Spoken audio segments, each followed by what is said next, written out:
আসসালামু আলাইকুম। আশা করি আপনারা সকলে অনেক, অনেক ভালো আছেন। তো ইনশাআল্লাহ আল্লাহর রহমতে আমি অনেক ভালো আছি। তো আজকে আবারও নতুন একটা কবুতরের ব্লগ ভিডিওতে স্বাগতম। যারা এখনো আমার এই চ্যানেলটিকে সাবস্ক্রাইব করে দেননি, দয়া করে সাবস্ক্রাইব করে দিবেন। এবং কি পরবর্তীতে আমার এই সকল নতুন, নতুন ব্লগ ভিডিওগুলো দেখার জন্য অবশ্যই পাশে থাকা বেল আইকনটি অন করে দিবেন। যাতে করে এইরকম আপডেট ভিডিও আমি আরও দেখাতে পারি। তো আপনারা কেউ ভিডিওগুলো মিস করবেন না, অবশ্যই সম্পূর্ণ ভিডিও দেখবেন, তাহলে একটু ভালো লাগবে।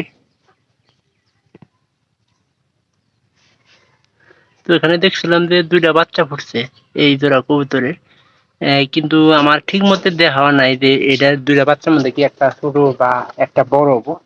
তো এখানে এই যে এই ঘরের বাচ্চাগুলা ঠিকই আছে,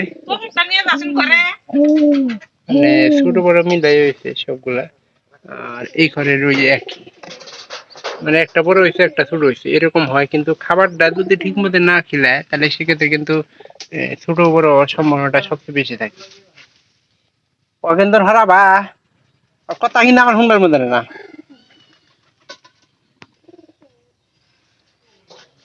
এখানে কিন্তু বাচ্চা দুইটা ফুটছে, আর এটাই কিন্তু এই বাচ্চা দুইটাই কিন্তু আমার বাড়িতে প্রথম দিছে। কারণ দুইবার তৃতীয়বারের মতো মনে করেন যে এবার হইলো আপনার বাচ্চা ফুটলো। আর আমি কিন্তু এর আগে দুইটা বার ভাবছিলাম না যে হয়তো ভাবছিলাম যে একটা বার নষ্ট হয়ে যাবো কা। পরবর্তীতে দ্বিতীয়বারও ভাবছিলাম যে একবার নষ্ট হয়েছে, যেহেতু প্রথমবার কিন্তু কবুতরের ডিম নষ্ট করে, কিন্তু পরবর্তীতে দ্বিতীয়বারে কিন্তু দুইটার ভিতরে যে কোনো একটা কিন্তু ডিম ফোটার সম্ভাবনাটা বেশি থাকে। তো এক্ষেত্রে দেখা যাবো যে এটা কিন্তু আসলে ফোটার সম্ভাবনাটা দ্বিতীয়বারের বেলায় বেশি ছিল, কিন্তু সেটা হয় নাই। তো এবার তৃতীয়বারের মতো মনে করেন যে দুইটাই বাচ্চাই কিন্তু ফুটছে।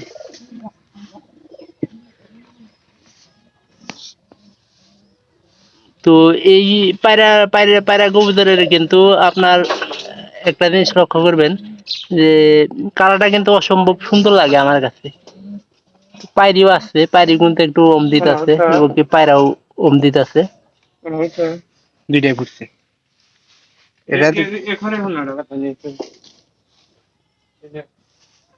এটা কিন্তু এখনো ডিম দেয় নাই। আর এটা যেটা আছে খাওয়ার জন্য এটা বিক্রি হবো, খাওয়া খাওয়া কোন দিব। এটা আমি বেচে দিব 300 টাকা দোকায় একটা চার্জার কিনবো।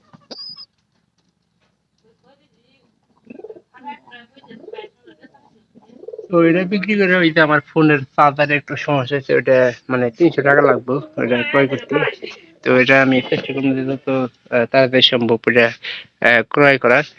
আর এখানে আমার এই ঘরের কবুতরটার আমি কোনো কিন্তু পাইতেছি না, কারণ খুঁড়িও টানতেছে না, আপনার ডিমও দিতেছে না।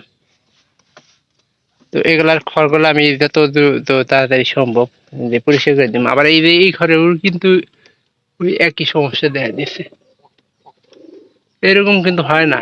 এই যে এই প্রথম মনে করেন যে এরকম হইলো। তো আমার এই যে এই সাদারা কিন্তু ডিম দিয়েছিল, ডিম দেওয়ার পরে এই যে এবার কিন্তু নষ্ট করে ফেলাই দিচ্ছে। আর এখানে এই যে বাচ্চাগুলোকে এই তোরা খুব সুন্দরভাবে খাওয়াইছে। তো আস্তে আস্তে বড় হবো, মনে করেন যে সবগুলো এটা কিন্তু আমার কবুতর। আর এখানে আসলে একটা কাজ করা উচিত ছিল, কারণ পিঁপড়ে টিপড়ে উঠছে। তো এখানে এগুলো পরিষ্কার করে দিতে ভালো হতো, কিন্তু একটা তেনা মেনা দিয়া রাখা দরকার ছিল।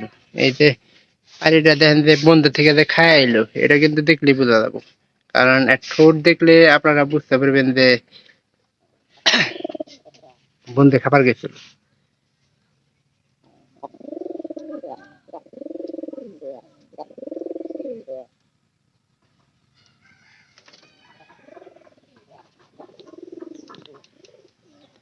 ধীরে ধীরে তো ডিম দিয়াই দিছে, কারণ এটার জন্য আগে একটা ঘর ছিল। এই ধরনের এই কানির ঘরে কবুতর ছিল তখনকার। এটা মানে আমার বয়স্ক কবুতর, প্রায় 12.5 12 বছর বা 13 বছরের কাছাকাছি গেছে। তো ওই কবুতরটা আমি আমার ছোটবেলা থেকে লালন পালন করছি। তো এই ঘর আর এই ঘর ওই কবুতরটা দখল করে সবসময় থাকছে। আর তখনকার বাড়ি কিন্তু এই দুইটা ঘরে কোনো কবুতরে যাইতে পারে নাই, তো একটা কবুতরের জন্য। তো এখানকার কিন্তু প্রায় বেশি সময় কিন্তু কবুতর কিন্তু মানে এই এই জোড়া যেহেতু বয়স, সেহেতু এটা দুইটা ঘর নিছে। এই যে পিঁপড়া মানে আমার মনে হইতেছে যে এই কবুতরটা পিঁপড়া কামড়াইতেছে, যার কারণে এই যে প্রথম পর কিন্তু ফুসায় ওই যে পিঁপড়া যাইতেছে, লক্ষ্য করলে বোঝা যায়। এটা দিবাইও মানে আজকে কালকের ভিতরে আমি যত তাড়াতাড়ি সম্ভব পরিষ্কার করে দেওয়ার চেষ্টা করুন। পরিষ্কার করে দিলে কবুতর মনে করেন যে থাকে শান্তি পাবে, এবং কি সবকিছু করে শান্তি পায়। এই যে কবুতর মনে করেন যে বড় হওয়ার সাথে সাথে কবুতর গুলার পরিষ্কার করে দিলে সবচেয়ে বেশি ভালো হয়। এটারও একই অবস্থা। তো যত তাড়াতাড়ি সম্ভব আমরা কবুতরের ঘরগুলো সাফ করে দিব। আর আমাদের তৃতীয় ঘরের কবুতরের কিন্তু কোনো খোঁজ খবর পেলাম না, মানে এটা ফুটবই নাকি না ফুটবো, মানে ঘুষি দিব কি না দিব। তো এটা প্রথম প্রথম কিন্তু দৌড় লাগাইছে, কারণ এই যে উপরে যে ঘরের পায়রা ছিল ওটা থাকা অবস্থায় কিন্তু এটা মারা যাওয়ার পরে এটার পায়রিটা মনে করেন যে ছিল না, তো যার কারণে এটার সাথে আমরা দৌড় লাগাই দিচ্ছি। এখন বর্তমানে ভালোই চলতেছে আমাদের কবুতরের লালন পালন। আর যত তাড়াতাড়ি সম্ভব এই এক জোড়া তো চুরি হয়ে গেল মাঝখানে খড়েরটা, আরো দুই এক জোড়া বাড়ানোর চেষ্টা করবো, যাতে করে কবুতর গুলা মনে করেন যে বেশি বেশি থাকলে আপনার তাড়াতাড়ি বাচ্চা পাওয়া যাবে, এবং কি খুব তাড়াতাড়ি বিক্রি করা যাবে, সেক্ষেত্রে কিন্তু অনেকটাই ভালো। আর একটা খাবারটা বেশি খাওয়াইলে আর মায়ে ওম দিলে, মা বা বাপ ওম দিলে, ওমের উপরে কিন্তু আপনার কবুতরে বাড়ার একটা লক্ষণ দেখা যায়।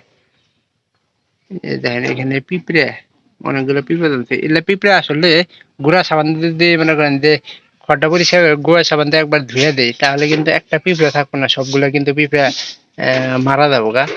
কিন্তু আসলে কবুতরের কথা চিন্তা করার লাগে, কারণ একটা কবুতর মারা গেলে কিছুক্ষণ পরে দেখা যায় যে কবুতরের ভিতরে কিন্তু এক জাতীয় পোকা থাকে, যেটা ছিদ্র করে অবস্থা খারাপ করে হারায় যায়। কবুতর লালন পালন করতে গেলে মেলা কিছু খেয়াল করা লাগে। রানী ক্ষেতের ভ্যাকসিন ভ্যাকসিন না দিলে প্রত্যেক বছর বছর যদি আপনার 10-12 জনের কবুতর থাকে, তার মধ্যে আপনার অর্ধেকের বেশি মারা যাবো, এটা আমি গ্যারান্টি দিতেছি যে অর্ধেকের বেশি মারা যাবো রানী ক্ষেত রোগটা ধরলে গেলা। তো রানী ক্ষেত রোগের ভ্যাকসিনটা আপনারা সবসময় দেওয়ার চেষ্টা করবেন। তো ভিডিওটি যদি আপনাদের কাছে একটুখানি ভালো লাগে, চ্যানেলটিকে সাবস্ক্রাইব করে দেবেন, এবং কি পাশে থাকা বেল আইকনটি অন করে দেবেন পরবর্তীতে আমার এই সকল নতুন নতুন কবুতরের ব্লগগুলো পাওয়ার জন্য। তো আপনারা কেউ মিস করবেন না, যাতে করে মিস না করেন, সেজন্য কিন্তু আমি ব্লগ ভিডিওগুলো তৈরি দিকে থাকি। সবাই ভালো থাকেন, ধন্যবাদ সবাইকে।